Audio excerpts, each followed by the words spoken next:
Thank you for tuning in to the World Builder's Anvil, episode 336. Is time truly progressing? Don't know where to start building your fantasy world? Do you need more? Does it make sense? Forget any worries and become a crafter of imagination. This is the place where we will prime your mind. Now, it's time to heat up the forge. Break out the mithril ingots and hammer. Welcome to the World Builder's Anvil. I'm Jeffrey W. Ingram. And I'm Michael Miller. Let's sup from the muck of Java and build.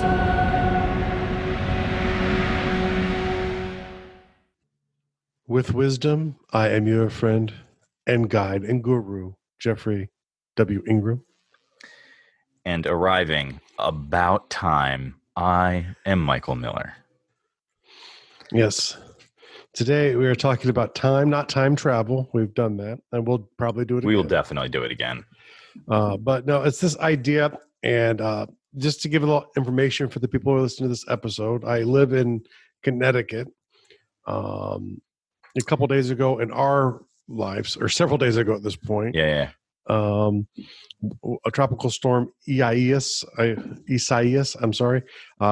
came through at about 70 miles an hour and wrecked the power in my town and in many towns in Connecticut and along the East Coast. Mine too. I was out for a few days. You were out for longer though. I was out for like 2 days. Mine, I went down Tuesday around 3, and we got our power back. I believe I was told from my neighbor about 9 o'clock on Friday. Even though we had left town. We do what happens when there's a disaster in areas. We fled. Like the do you still have trees in your yard? Yes. Did you see the video on my Facebook on that? I did not. What I was trying to surprise you. A friend of mine works for a tree cutting company. I've been trying to borrow a chainsaw from him. I was going to come over, but you said you have an electric chainsaw, so like you're all set now that power's back. I'm all set now that power's back. We actually someone came by and we were going to pay him $300 and haven't seen him since. She's been very busy. Please, yes, and ours. It was off our driveway, so it looks pretty messy from the front yard. If you go to my profile on Facebook, you'll see the video. I think I put it up on my profile. I don't know. Maybe I didn't. But I kind of walked around the house to show all of the tree damage. We had quite a few tree damages, but nothing hit the house, thankfully. Yeah. I escaped with my supply of meat from my deep freezer, and I went to a hotel with a residential refrigerator so I could put my meat in the freezer. So I essentially spent the price of the meat to protect the meat, but it seemed better to me that way. And you probably got more creature comforts out of that as well. And I had AC for a couple of evenings. It wasn't just to save the meat. No, it was really just to save the meat. That was really my only. Really? I couldn't think beyond losing the meat. That was very scary to me. Well, I lost it for a couple of days. It wasn't a big deal, but basically what happened was, I was like, all right, well, there's nothing great in the fridge. So I let things go except for a few things. And we drove those over to my wife's mother's house. She had power. That's awesome. So we loaded everything into her fridge and then, came back. And then it was just a couple of days without power. Wasn't a big deal.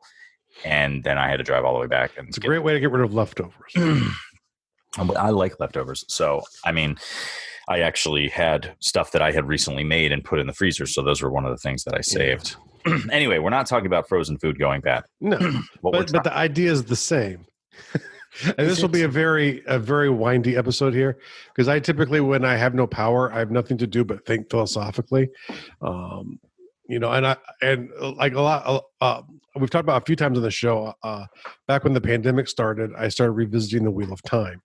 Years ago, I had read the first novel called The Wheel of Time, and due to life circumstances, I never got much past the first book. Actually, I didn't get past the first book at all.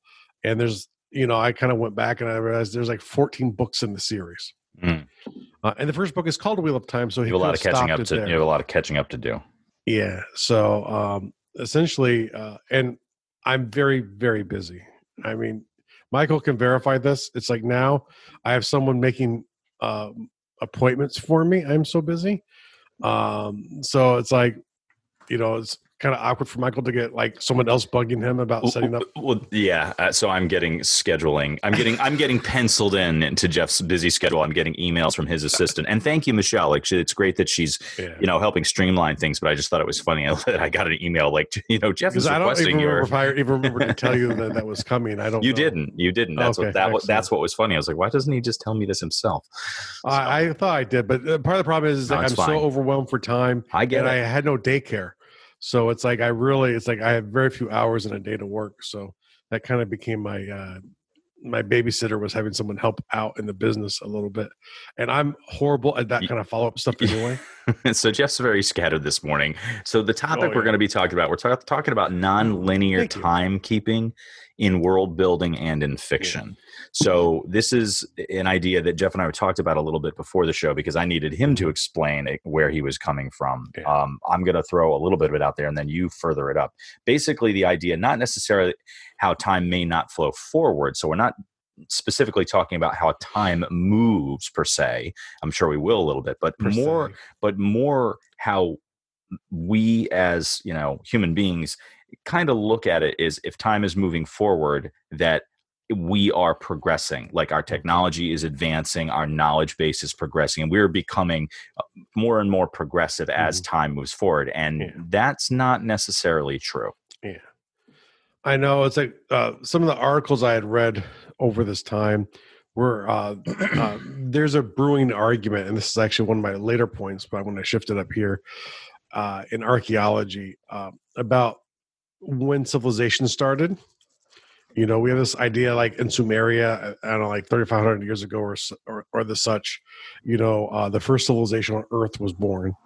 But there's some evidence of things that are hard to explain, in which archaeologists and people who are well informed have arguments like how old is the Sphinx?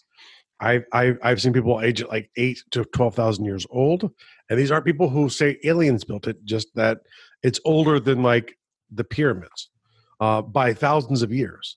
And it's an interesting structure, but it's this one thing. It's one data point. To us, that's not evidence of anything. But there's other evidence, other things that people are finding that are showing maybe like in the Ice Age, there were maybe civilizations, but the sands of time have maybe kind of buried them. And maybe there's things that we don't know about time much further before that than what we know. And were there actually civilizations that rivaled at least the ones that came around 3,500 years ago, if not greater?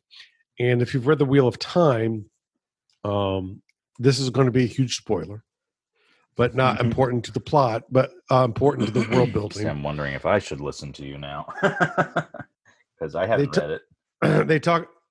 It's based on Eastern philosophy, so it's a circle, and it's very obvious from the beginning that it's a circle, because they talk about this. That time is circular. That time is circular. That events in time are circular. That it's all of the same events. It's all the same people over and over again. Is kind of a foundational idea, and now you're following the story of the Wheel of Time through one of the revolutions of the Wheel of Time. But the idea was they have this period of time that the people call the Age of Legends, when magic was superior and reigned supreme. But you learn very quickly that, or not so quickly, that the people who survived the Age of Legends, like 3,000 years later, think that people who are around are super primitive because they don't have like TVs and they don't have things that you would expect any civilization to have. These backwater primitives, they would have got along. Some of these people would have got along very good with Ash from Army of Darkness, but very much looked down at the future people because they were so backwards considered to the people of their time. But there were things they noted that they were better at doing, and it kind of disturbed them that these primitives could do certain things. Kind of like with us, well, and kind of like with people like us today, and we go, hey, that pyramid couldn't possibly have been built by primitive people because it would be tough to build today. Well, no, it was built by primitive people. They had time and to do things, and they could put a lot of thought and effort at a single project because they didn't have 10 million things distracting them. They didn't have Netflix. So Netflix, the great progression destroyer. But, it kind of created this interesting argument in my own brain, which is that, and you hear this, sort of like thing people talk about, which is like, time is like a river and it kind of meanders. And we know that, but the question is, how much does it really meander?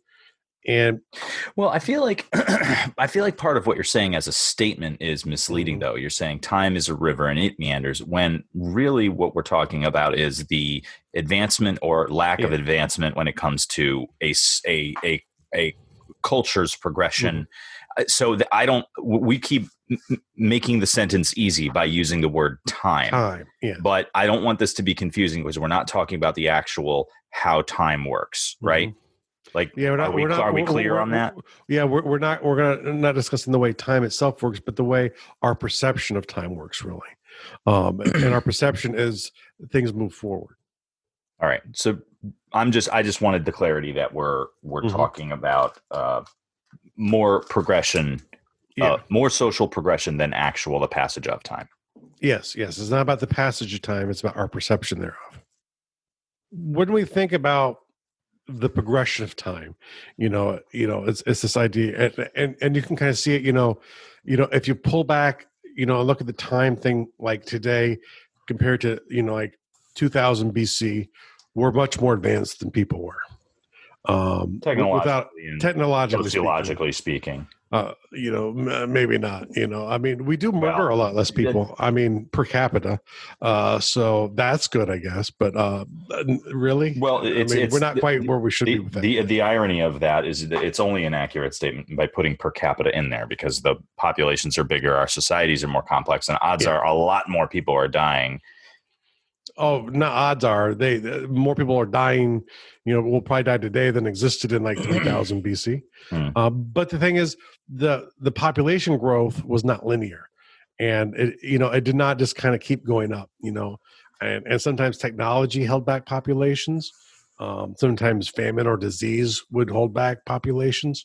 But, the thing was, and we can even see if we look at what we know about history, and the one, in the West we think about a lot is the Dark Ages. And we know that there was this period of Dark Ages where when you come out of the other side, in the late Middle Ages, that essentially they were recapturing, our belief is that they were recapturing many of the ideas that were lost from antiquity, which is true for certain things, but you could really argue that that's not exactly true.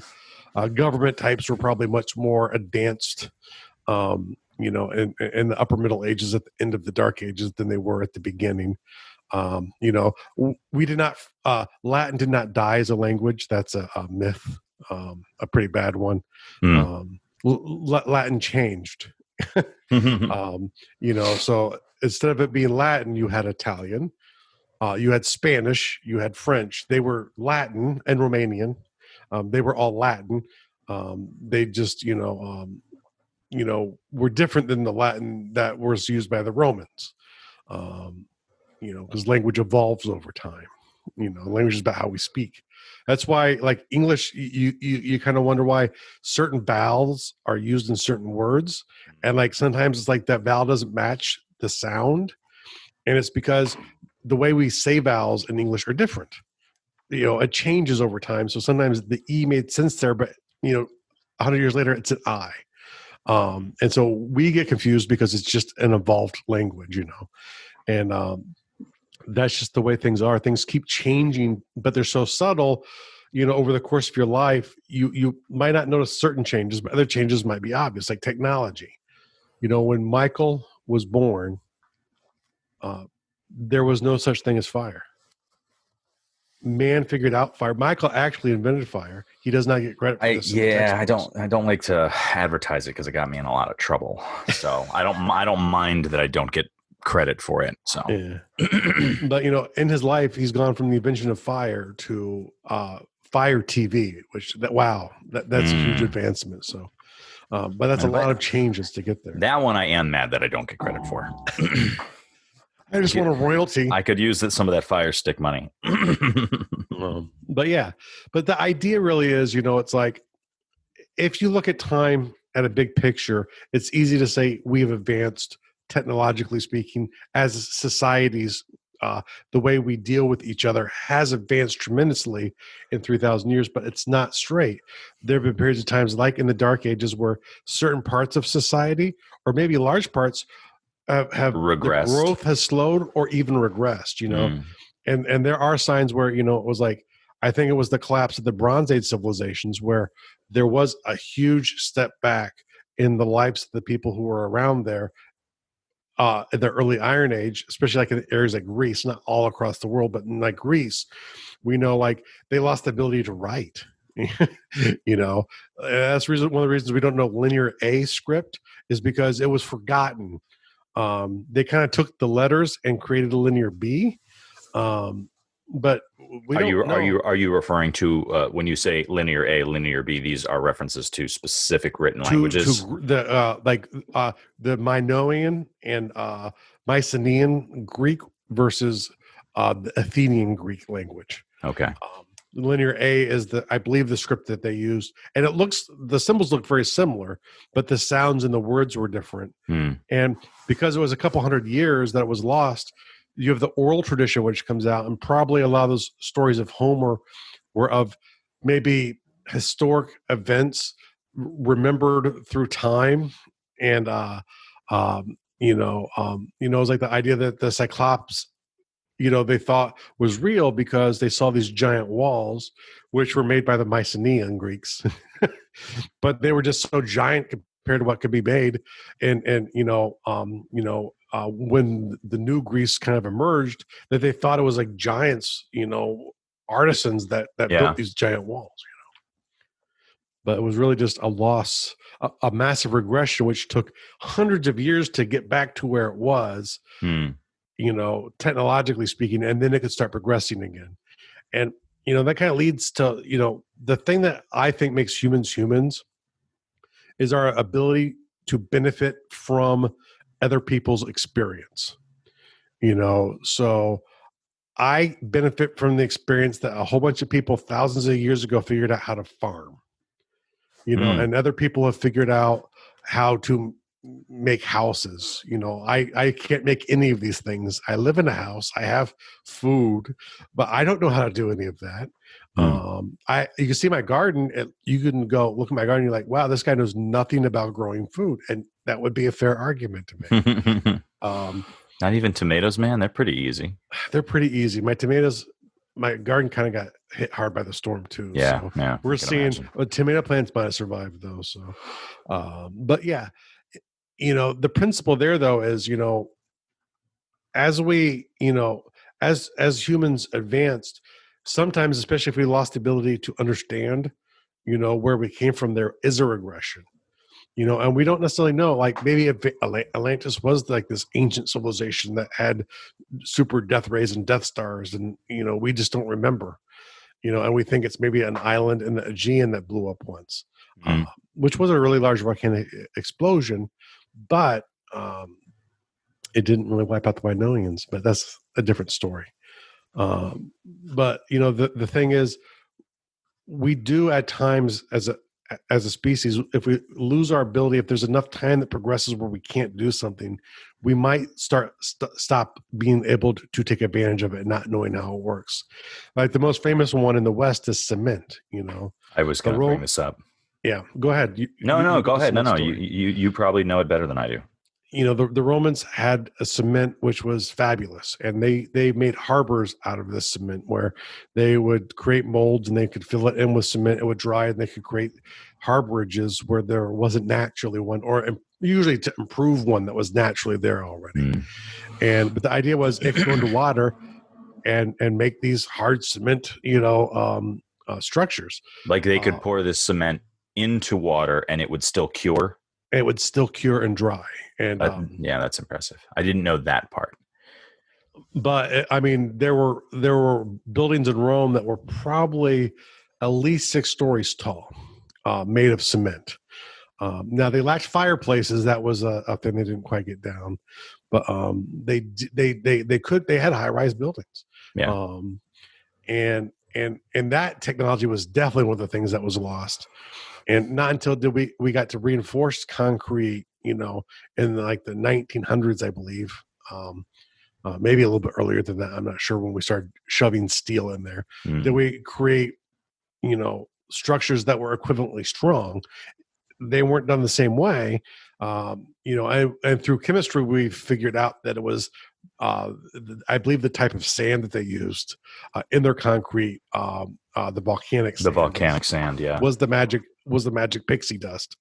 But if you lived in a spot without volcanoes, you couldn't recreate that. Yeah. So the Romans, could do it with trade. So, but it's this idea like things like that get lost, or that the steam engine existed in Ptolemaic Egypt. A working steam engine was used, in a temple to open and close doors. That technology was lost for a really long time, and it reemerged, in the Industrial Revolution. So yeah, what, like 1700s, 1600s, when maybe 1600s, at the late 1600s. I'm not sure when the first steam engine was used, but yeah, it was a long time ago for us. But in the history of man, it's relatively new. It started the industrial age, and led to a lot of the modern conveniences, which led to a lot of modern medicines, which made our lives much easier, but really was around thousands of years ago. So we never got Steam Boy because we lost the steam engine. Did you ever see Steam Boy? Are you familiar with Steam Boy? I did not. No. Steam Boy is an anime, and the basic gist is that this. I mean, it's basically magic in the movie. It's this. Everything is steam based. It's a steam. I mean, you could say it's steampunk, but it kind of shows up a lot more advanced than what you generally what you generally think of when you think steampunk. Mm-hmm. But it is steampunk. Everything is, and there's this like one steam engine. It's been so long. I should watch it again. That this kid, I think, finds it. I don't know, but it is like way more advanced and way more. It generates. It's like the size of a basketball, and it can run, like a super train or a flying machine, and it doesn't seem to ever run out of steam. And it's like, well, how is this thing generating that steam? Like, it's clearly a fanciful technology. Like, there's no way in reality that this thing could do what it does do. Mm-hmm. Because steam. But it makes me think, like, obviously our science dictates what, and I'm going to say quite specifically, how we know and how we apply science and the laws of physics limits what can be done. There's a limit. We know that if we put such a size engine that can hold so much water and heat it up to so much temperature, generate so much steam, and we know how much force that'll generate and how much we can get out of it. And we know that it is not a larger output than the input. It never is. You're always burning power. The reason we progressed past steam was because we found there are other things that we could derive energy from with a limited risk of explosion. That's the trick, but yeah, most definitely. That's always the like, energy is a good discussion when talking about how time progresses and how time, and how progress moves, because it's all about, it's really all about motion. It's all about how we can move any given thing from point A to point B. Now, that might be moving people from point A to point B. That might be moving apart from point A to point B. But how can we do it with the least amount of input and the most amount of motion? I watched this great thing not too long ago that talked about that it argued that the perpetual motion machine does in fact exist, that we did come up with a thing that creates enough energy that it's actually slightly more than the input, and thus can be made cyclical and create perpetual motion. I am skeptical that exists, but I'm skeptical that technology has been breached, but I'm not skeptical that if it was breached, it would be coveted and not released, because like this thing that I was watching, there were a lot of conspiracy theorists. There was also a lot of very, very well-respected scientists in it too, but they they basically say that, the powers that be will not release this technology because it would, it would ruin the world economy. Well, I would tell you you're full of crap, but the reason the steam engine disappeared in Potomac, Greece, was because the pharaoh saw exactly the risk to the social structure that the steam engine presented. If you use this thing to replace labor, and what do you do with all of the slaves? And what happens to all the laborers, and how do people get paid? And that's actually, it was a threat of treason, which made the steam engine die. So are you agreeing with my statement or disagreeing with my statement? I'm agreeing with your statement. Okay. I thought you said you were disagreeing with my statement. It's philosophically possible. I think today in the information age, it's harder to get away with grand conspiracies. And that wasn't really a grand conspiracy. That was more like, just shut up or I will kill you. And the guy went, okay. The thing is, the more people who know of something today, it becomes infinitely, it's a logarithmic difficulty to hide something. Yeah. If 2 people know, or if 3 or 4, it becomes very hard to hide because someone will want to write a memoir someday. Yeah. Or they'll have their cell phone and take a picture and send it off. And then it's, out there in the ether. And then but the other thing that makes it so here's a nice little progress, not progress statement. Mm-hmm. We're in this great information age where really the wealth of man's knowledge is available to everybody who has a computer. So that's great, right? Well, sure. But also the wealth of man's disinformation is also readily available and almost it's man's imagination. Right. And it's in many cases indistinguishable from the truth. Yeah. So while, a lot of great information is out there on the internet, if you're looking for something that could be shrouded in lies and mystery, it is very hard to find solid information because there's so much disinformation out there too. So in one respect, it's like, okay, great. You can get on YouTube and learn how to do your own breaks, or you can, look up the latest on certain medications, and you can look up, oh, well, there's this medication that I thought might help me, but there's a bunch of these side effects that nobody told me about, but here they are listed on the website. So you can learn very important and valuable information, but there's also so much chaff out there. We have that too. So we have this progress, but we also have this really distracting thing that is it's really taking away from the intellect of the average person. Most people do not use the internet to even its 1% of its potential. They're just looking at cat videos. Because we're not capable. It's the great era of the age of science, right? Is that we know that the beautiful thing with science is it doesn't lie, it's not biased, it can change when evidence presents itself, which is really cool, right? It's like our whole concept of the solar system in my lifetime has changed. How it's created, a lot of these things have changed dramatically in just the last 5 years. The problem being, it's like with science is I can read through scientific studies and I can kind of put stuff together. I'm a fairly intelligent person, but I'm not trained at any stretch of the imagination. But a problem is, with having all this information available, is a lot of people will take it. They can cherry pick words from it and then draw conclusions which maybe don't even match what the paper said. So then when you read someone else's information that refers to science, you really have to go back to the research to verify if it actually even is meaningful. If they're even drawing the same conclusion or a possible conclusion from the line of text that they took from it. And so especially when it gets into and that's where you get into a lot of these anti-vax arguments and a lot of these some very controversial things here is, and both sides are saying we have science to back us up. And in ways you do, but in ways you don't. It's one of those things. Right now we're drowning in information, and it might end up creating its own dark age of sorts. And look at how skeptical people are of any information now. And I being one of them, it's like if I don't know the source, I'm kind of like, I doubt it. I have to look at that when I have time. I have trouble setting my own schedule. Where the hell am I going to get the time to go through scientific documentation? So yeah, but we're at this point right now, which is funny. We have so much information, we might be forced to take a step backwards or start relying on mysterious forces like, say, AI to disseminate information for us. But then you start getting into the question of, well, how does the AI choose? And do I believe the AI? Is the AI correct? And and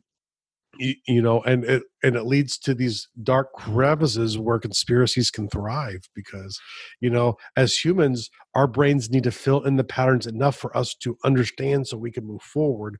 We try and do that. We create our own conspiracies as we live every day. It's part of the human condition. It's what helps us survive, which is the interesting thing here, because ultimately, when it comes to progression in time, the greatest human strength, beyond our ability to use memory of people who are long dead, is our ability to survive, is to pull back and to survive. We make cockroaches, jealous at times because we're very good at this survival trait. And really, that's the reason we can get to these periods where time can seem to progress backwards, the same way rivers can sometimes go uphill, and now granted, they won't go uphill for long, but they can. And if they go that way long enough, it will erode the ground away and it will destroy it. But humans, in much the same way, we can defy by going backwards in our ability to survive, which is why when you've had like the collapse of the Bronze Age civilizations in the Near East and in Europe, humanity survived. It took them hundreds of years, but they caught back up. They had to relearn certain things, but they caught back up over time because they got past whatever it was that caused that momentary breakdown. Or when you do have great floods in river civilizations, or the Earth's climate shifts and like the Indus civilization just goes away. The Mayans start to dissipate because of the change of the environment around them. And it looks like things go away. And sometimes they do, and sometimes, they're not remembered, especially like if they're in a jungle, they can be lost under trees forever. LiDAR is helping find them, but in the deserts covered in sand, who knows how much history is lost in the deserts that we might never know. And not only because they're buried, but sometimes stuff erodes. There's a certain, ability for something to survive recognizably, into the future. So I do find this terribly fascinating, but I don't really know what the thing is here, but where I kind of want to go here is in these thoughts of things moving forward and backwards and this way and that way, the sort of wonkavator of human progression, is I think the biggest takeaway is let your stories go, as not necessarily always, but allow them to take nonlinear approaches to events, to the way you progress towards the victory, or especially in your world building, take advantage of this fact that time does not always have to move forward, and whether it be Atlantis or whatever, this idea exists in the human psyche of this long lost important thing. Because one is kind of like pray that there's intelligent life somewhere out in space because there's a bugger all down here on Earth. We live now and we see all of the flaws and the problems we have today, and it's easy to forget those of the past. Mm-hmm. And so it's easy to believe the golden age was somewhere before, or maybe somewhere in the future, but it's not now. Mm-hmm. You never live in the golden age. It's someone else thinks that you do. So and they're not born yet. I think there's also another real big takeaway from this is to consider how much archaeology has to offer you as a world builder. Just the concept of what people do to study civilizations and how civilizations mm-hmm. changed dramatically over time, most of the time in ways that we didn't know, mm-hmm. which is not to say, oh, well, we didn't know that because it was buried and we rediscovered it. But we have assumptions or histories, and don't forget, histories usually are not accurate. So then when they start cross-referencing what we have as a written history with what archaeologists actually discover, and they're like, oh, wait, this is not true. Like there's things different going on. So consider what archaeology and the approach to the study of civilizations can have on, your approach to building your worlds and building your own histories. Yeah, definitely. And the idea too, where, archaeology changes because of new evidence that uncovers. So the great earth-shaking fact of today, which shatters our thoughts of Paleolithic cities, will be overshadowed someday, probably, or could be. And we don't know what that is yet. So it's also too, when you're dealing in fiction, I love the influence of reality in fiction. But instead of obsessing over it, take something that you find interesting and run with it. World building is not about being accurate to reality. It's about creating something interesting to look at. You're creating a stained glass window or a painting. It's a fresco. So take the idea, the inspiration, and run with it. Don't obsess over whether or not it's true. And if it changes 10 days later because of a new discovery, it doesn't invalidate art being created from an idea. No more so than you can't prove the wheel of time to be flawed if you can disprove that time is not a circle. It doesn't matter. It's a good book because it was inspired by Eastern philosophy and the idea of a cyclical nature. So that's what mattered. Everything's a circle. If it's not a circle, it doesn't make Wheel of Time bad fiction because it's still fiction. And it didn't need to be right for him to write it, and it doesn't need to be right for the world to be good going forward. Is it a compelling world to look at? And be inspired. Look for, and it's the sideways movements of ideas. It's civilizations disappearing, capture people's imaginations. It's those kind of ideas, those moments which could happen and rehappen or never happen. But the way you take these ideas that compel people to create mythology, to talk about, Atlantis has been talked about since, before English. I think the ancient Greeks were talking about Atlantis. So, look for these ideas that transcend time, take a spin on them and utilize the structures of them or even the words of them today in your own way and make them yours, but realize that things can move in any direction you want them to, because in our world, they maybe kind of do too. And we don't know how much that really is. So, boy, I get into these philosophical moods. All right, so let's bring it in. So, what is our world builder task for the day? Let's see. Our world building task for today is to I want to go to destroy your civilization because I always go there. It's kind of, we fall back on that a little too much. We fall back on that too much. And since we are trying to encourage them and be cheerleaders for them to create their worlds, let's not keep encouraging. Let's not just destroying it every time. So how about we go with something like, we're talking about these pockets of time where there is a lack of progression or a regression or lost information, lost civilizations, what have you. So why don't we say, maybe consider, if one doesn't already exist in your timeline, a pocket of time in your history where things didn't really move forward. Maybe they went back a step or two. Maybe some, like on Earth, we lost concrete. Maybe they lost a form of building or a form of magic, or a whole society vanished that was really important, or maybe they went into hiding, and thus the world crumbled a little until they reemerged. Something like that. Or the world's crumbling because they reemerge. But yeah, create your own pockets. And how about the real world task? For the real world task, I was just talking about like how busy my life is and how I think I'm on book 9 of the Wheel of Time at this point. It's not because I'm sitting down reading it. I'm using Audible, and Audible's pretty cool. You can go get free trials right now, and I think they give you a free book. But one of the deals Amazon allows us to do is if you go to our link, which will be in this episode, and I'm going to create guardduel.com/audible. And if you go to that, it will allow you to sign up for a free trial that gives you 2 free audiobooks. Oh, cool. So whether you get 2 free Wheel of Times, which trust me is nowhere close to all of them. But and trust me, buying the credits to get books is much more cost effective than buying books on Audible.